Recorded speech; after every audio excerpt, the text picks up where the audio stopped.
Hello friends, आप सभी का स्वागत है आपके अपने यूट्यूब चैनल एग्जाम किक में। हमने हिंदी व्याकरण के अंतर्गत वर्णमाला इकाई को कंप्लीट कर लिया था, लेकिन उसमें जो ये व्यंजन है, व्यंजन में दो तीन प्रकार उसके ऐसे हैं जो हमसे छूट रहे थे, तो उसको हम यहाँ कवर करेंगे। और यहाँ से एक आध प्रश्न आ जाते हैं, प्रश्नों में वैसे बहुत महत्वपूर्ण टॉपिक है। तो आइए इसको हम समझते हैं। पहला है संयुक्त व्यंजन। ये दोनों क्या होते हैं? अलग अलग व्यंजनों को मिलाकर बनते हैं।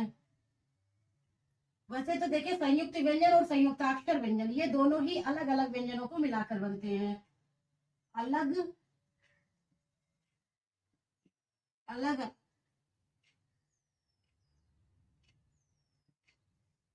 अलग अलग व्यंजनों को मिलाकर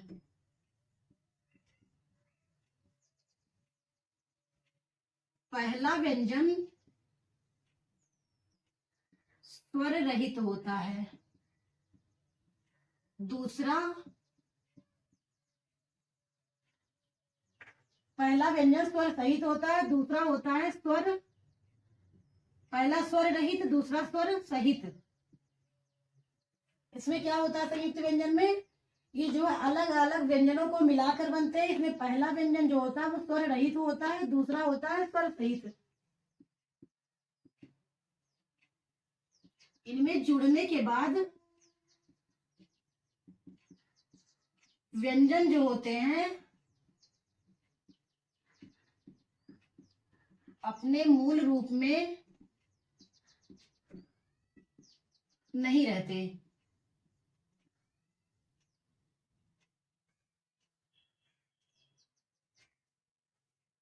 नहीं रह पाते।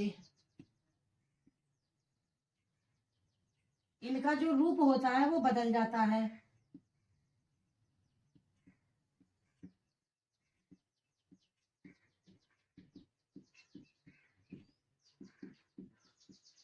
अब देखिए, जो संयुक्त व्यंजन होता है ये अलग अलग व्यंजनों को मिलाकर बनता है। इनमें पहला जो होता है स्वर रहित होता है, दूसरा स्वर सहित होता है। और इनमें जो इनमें जुड़ने के बाद व्यंजन होता है वो अपना जो मूल रूप होता है मूल रूप में नहीं रह पाता है, और इनका जो रूप होता है वो बदल जाता है।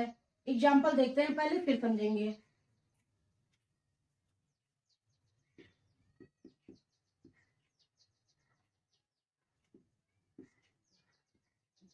इसमें एग्जाम्पल के रूप में लेंगे श, त्र, ज्ञ, त्र। इसमें कितने आते हैं? 4 वर्ण आते हैं।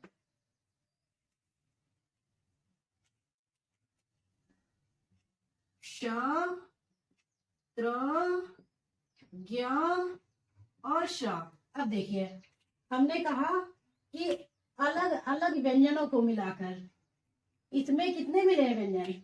इसमें 2 मिले हुए हैं। और पहला क्या कहा? स्वर रहित तो होता है, दूसरा स्वर सहित तो होता है। तो अब देखिए, स्वर रहित में क्या आएगा? इसमें आ जाएगा क। ये जो है पहला क्या हो जाएगा? स्वर रहित हो जाएगा। स्वर रहित मतलब इसमें क, अ का जो है प्रोनाउंसिएशन नहीं है, अ का प्रोनाउंसिएशन नहीं हो रहा है। प्लस श। अब देखिए दूसरा क्या हो जाएगा? स्वर सहित हो जाएगा। इसमें पहला होगा स्वर रहित, दूसरा स्वर सहित, क्या हो जाएगा? श। ऐसे और भी सब देख लेते हैं। तो प्लस र बराबर त्र, फिर यहां हो जाएगा ज्ञ,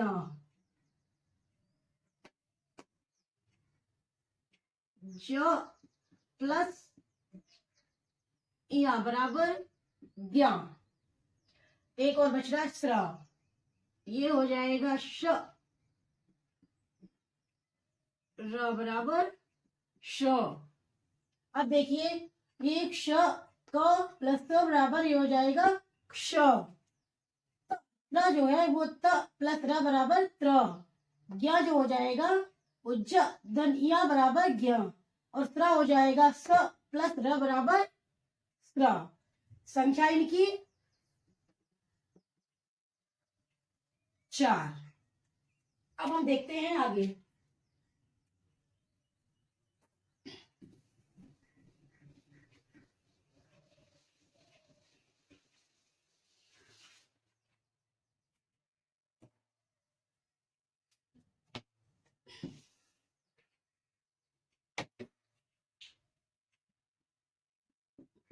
संयुक्ताक्षर।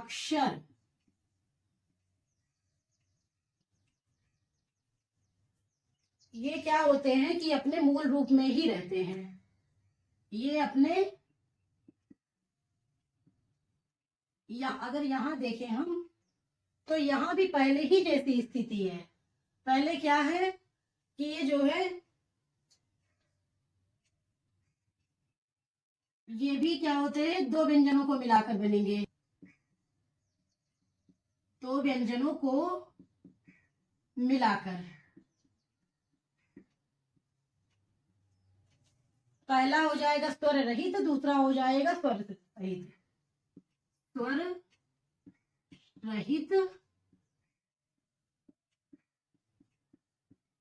और हो जाएगा दूसरा जो है स्वर सहित।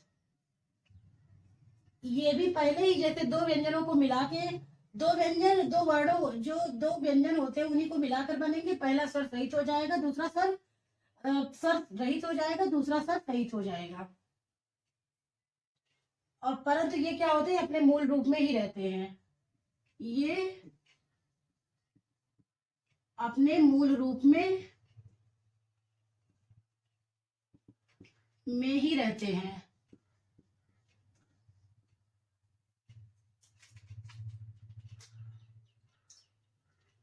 ये अपने मूल रूप में ही रहते हैं, लेकिन ये एक जैसे नहीं होते हैं। ये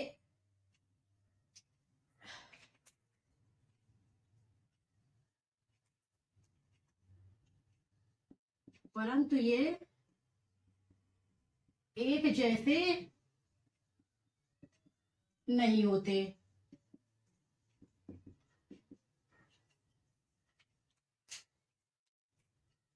जैसे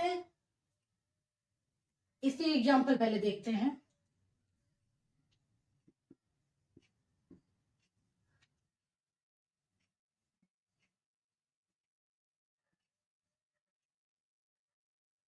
तो अध क तो ये स्वर रहित हो जाएगा। यहाँ पे क्या है कि अ नहीं लगा हुआ है और यहाँ पे अ जुड़ा हुआ है, तो ये हो जाएगा तो बराबर क्या लिखेंगे, भक्त।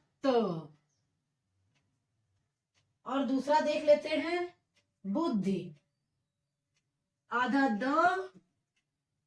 और धा पे छोटी की मात्रा धी,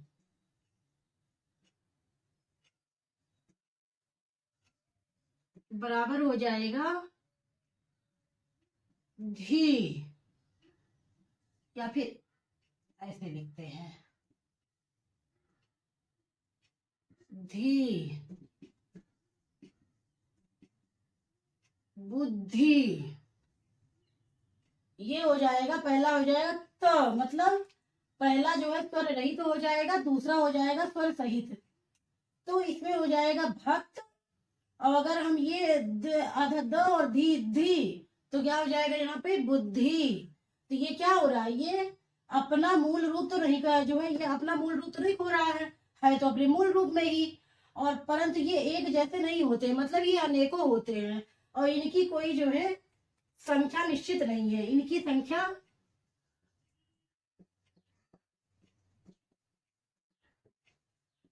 निश्चित नहीं है।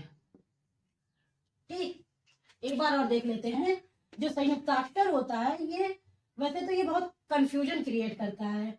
देखते हैं संयुक्ताक्षर, ये दो व्यंजनों को मिलाकर बनता है। इसमें पहला होता है स्वर रहित होता है, दूसरा स्वर सहित होता है। कहने के तात्पर्य ये आधा हो जाएगा, ये पूरा हो जाएगा, क्योंकि जब व्यंजन में पूरा होता है तो आ की सहायता लेनी पड़ती है और ये अपने मूल रूप में नहीं रहते हैं। ये जो है इनका जो है मूल रूप, ये सॉरी, ये अपने मूल रूप में ही रहेंगे, इनका रूप का परिवर्तन नहीं होता है। परंतु ये क्या होते हैं, एक जैसे नहीं रहते हैं। इनमें कई तरीके, कई जो है आते हैं और भी ऐसे जो है कई। जैसे अगर हम ले लें मच्छर, ये लिख दे रहे हैं च और छ, तो ये हो जाएगा छ,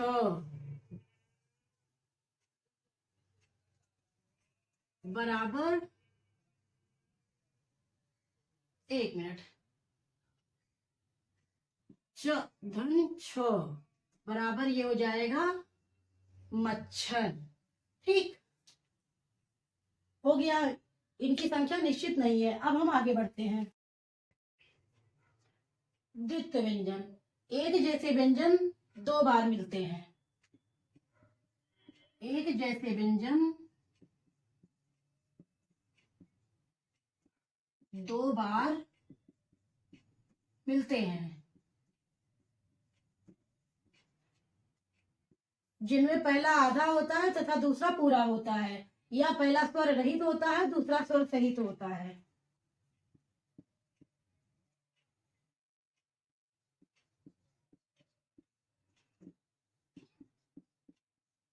पहला स्वर रहित, दूसरा स्वर सहित। ठीक, इसमें क्या होता है कि एक जैसे व्यंजन दो बार मिलते हैं, पहला स्वर रहित होता है, दूसरा स्वर सहित होता है। अब एग्जाम्पल देखते हैं पहले। जैसे क धन क, तो हो जाएगा क बराबर, इसका एग्जाम ले लें, पक्का।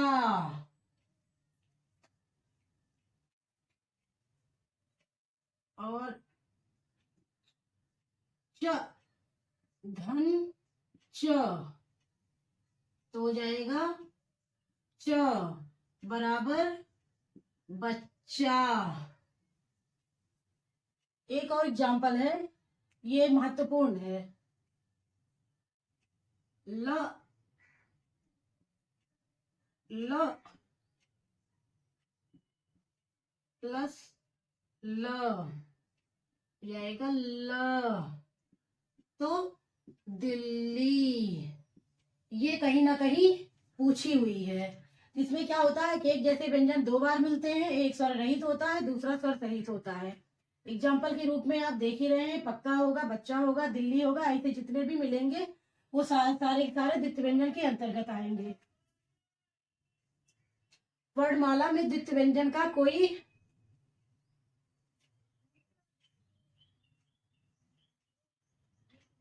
वर्णमाला में द्वितीय व्यंजन का कोई स्वीकृत में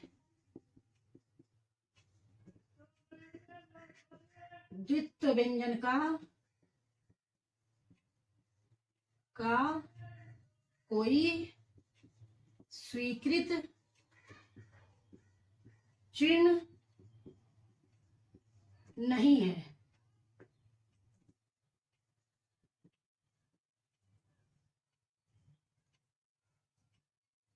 व्यंजनों के इस मेल को हम व्यंजन गुच्छ कहते हैं। व्यंजनों के इस मेल को हम व्यंजन गुच्छ कहते हैं। व्यंजनों के इस मेल को हम व्यंजन गुच्छ कहते हैं।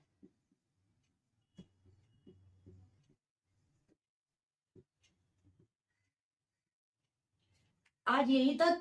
अगर वीडियो समझ में आए, पसंद आए तो लाइक शेयर सब्सक्राइब करना ना भूलें। Thank you.